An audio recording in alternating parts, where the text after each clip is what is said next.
All right, welcome back, Math 8. Today we are starting our stuff with geometry, which I think is really fun. I personally am a big fan of geometry compared to the pre-algebra stuff that we've been doing. So I'm excited to get going. I hope you guys are too. Today we're going to be starting out with triangles.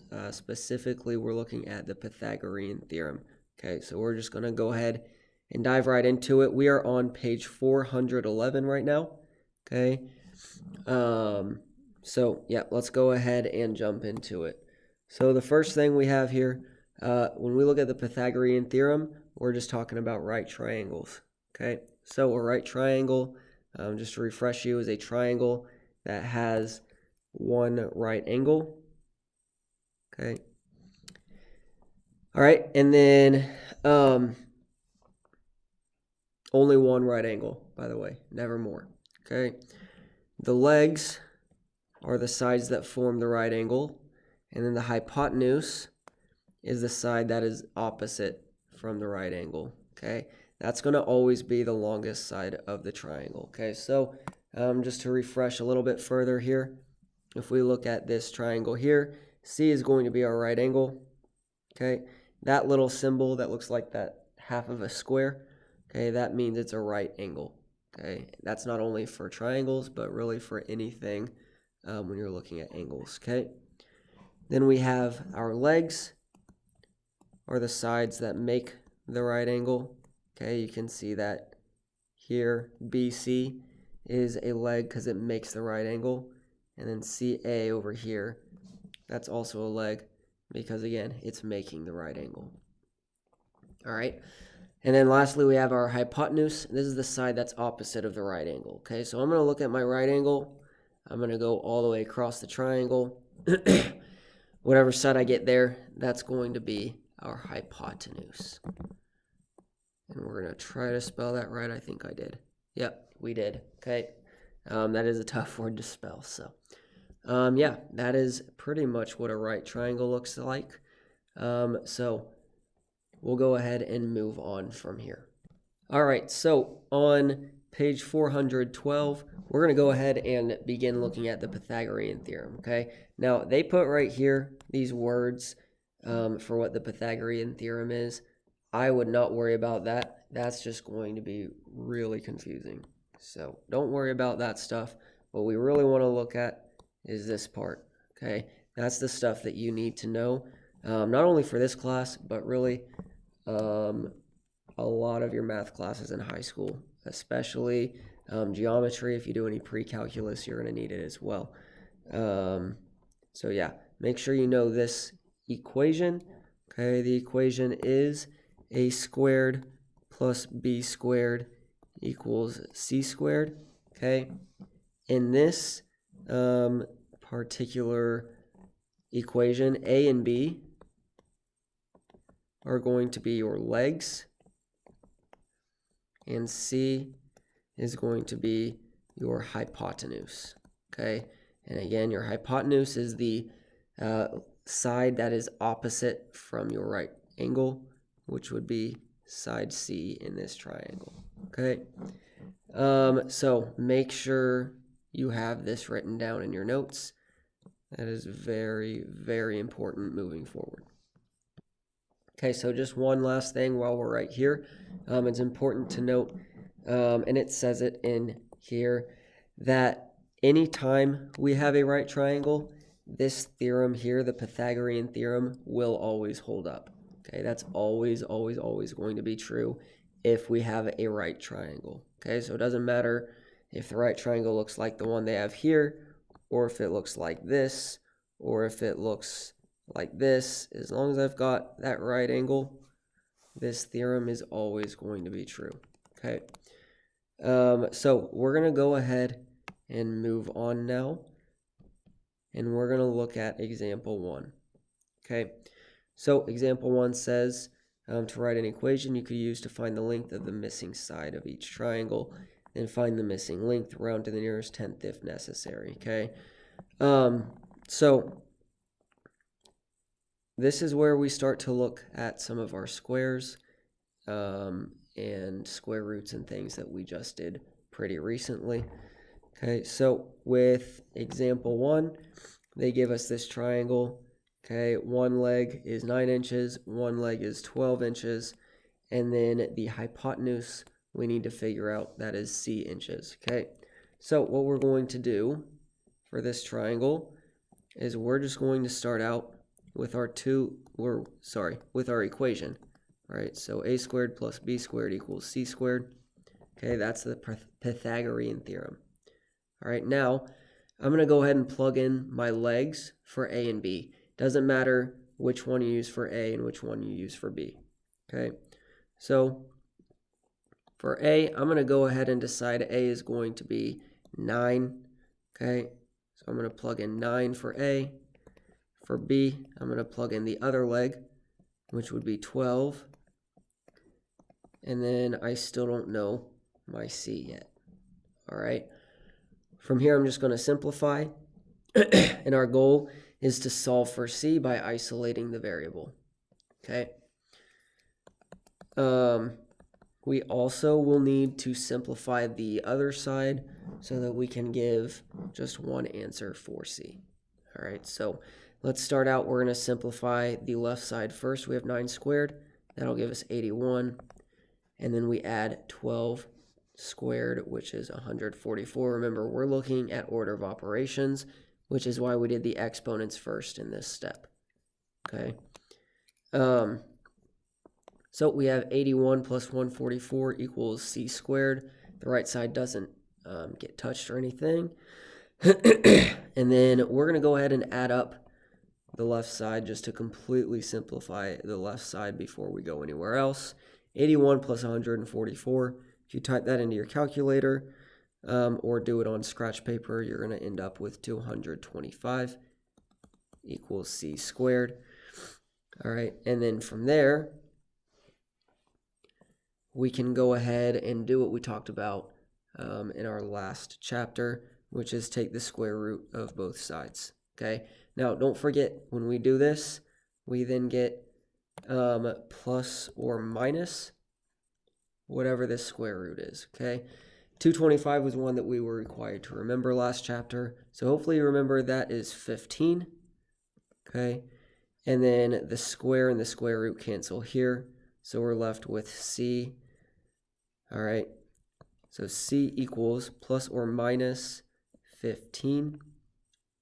Okay, now if I have a triangle and we look over here, we're looking for c, right? So we know that c is either, from what we just did, plus or minus 15. Okay, if I have a side length of a triangle right here, that cannot be a negative number, right? Because it's impossible to have something that has a negative length, okay? That doesn't make any sense. So we know it's not going to be negative, it's only going to be positive. So now we can go back over here to our problem. And because we're working with side lengths, we know that c equals 15. And that is our side length for this. Specifically, we were working in inches. So I guess it would be more correct if we put 15 inches for our side length there. All right, and that is it for how to do the Pythagorean theorem with that example. All right, so yeah, we will go ahead and move on. Okay, so example 2 is a little bit different. You'll notice that since this is our right angle right over here, that pink little square, that means this side is our hypotenuse, okay? And you'll see we already have our hypotenuse. The side we're missing is actually one of the legs, okay? So that's where this is going to be a little bit different of a problem from the one that we just did. All right, so I'm going to start the same way that we did with the last problem. We have a squared plus b squared equals c squared. Okay, and then from here, I'm going to go ahead and plug in for the sides we know. Now, we know that the one we don't know is b, so I'm just going to write b squared there because we don't know what that's going to end up being. That leaves 8 to be our A because it's the other leg. Okay, so we have 8 squared. And then 24 is our hypotenuse. We know the hypotenuse is always going to be C. So now we're going to plug in 24 for C. Okay. Now we're ready to go ahead and simplify and solve just like we did in the last one. This one's just going to be a little bit different as far as the steps. Okay, so first I'm going to look at 8 squared. We should know that is 64. Okay, so we have 64 plus b squared equals 24 squared. I actually don't know what that is. So I'm going to look at my calculator, or since it's right here, I'm going to just scroll over and look at the book. It says 576. I'm going to trust them on that. Okay, so now we have 64 plus b squared is 576. My next step, since we want to isolate the variable again, is to just go ahead and subtract 64 from both sides. That will cancel. Now we have b squared equals 512. And then my last step, just like last time, is to take the square root of both sides to figure out the side length of b. Okay, again, square root and the square cancel out, so we're left with b equals, and then since we're taking the square root of a number, we have plus or minus, and then whatever the square root of 512 is, again, I don't remember what that one is, they tell us it's about plus or minus 22.6. Okay, and again, it's a side length, therefore it cannot be negative. So the side length of b equals 22. Sorry, it was approximately, wasn't it? So it's approximately 22.6. And what was our units? We had meters. All right, so b is approximately 22.6 meters. All right, and that is it for example B. Okay, so on your own, I want you to go ahead and try out a couple of these problems. They do take a little bit longer as far as time, but I think it's important that we go ahead and try these out together, or sorry, on your own as well. So go ahead and try out Got It Problem A, and then try out as well Got It Problem C. After you do that, we'll go ahead and come back together as a class. Okay, so on page 413, same page we were just on, it talks about the converse of the Pythagorean Theorem.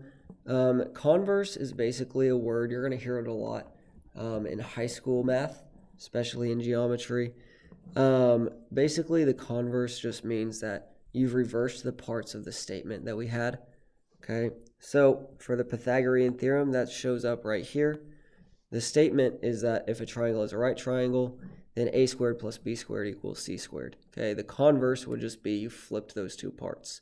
So the converse would be a squared plus b squared equals c squared. Then the triangle is a right triangle. Okay, so the converse of the Pythagorean theorem is also always true. Okay, so example 3 they show us here.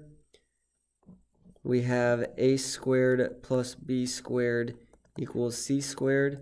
And it's telling us the side lengths are 5 inches, 12 inches, and 13 inches. Now I said earlier the hypotenuse is always the longest side. That means we need the longest side to be plugged in for c. Okay, it tells us the longest one between 5, 12, and 13. We know that's 13. So then c has to be 13. Don't forget to put your square there. Okay, and then a and b, it doesn't matter which one you put for which. So we have 5 squared plus 12 squared equals 13 squared. All right, now from here, we just want to simplify everything on both sides and see if we get the same thing on both sides. If we do, that means it's a right triangle. If we don't, that means it is not a right triangle. Okay, so let's go ahead and give it a try. So we have 5 squared is 25, 12 squared is 144, and 13 squared is 169. All right, so then I'm going to do 25 plus 144. That'll give me 169. And what do you know? 169 is equal to 169, believe it or not. So that one is a right triangle. Okay, that is it for example 3. I want you to go ahead and try out got it problem E. You don't need to worry about D. I just want you to try E. After you do that, you are done for this video lesson, and then I will see you guys in class.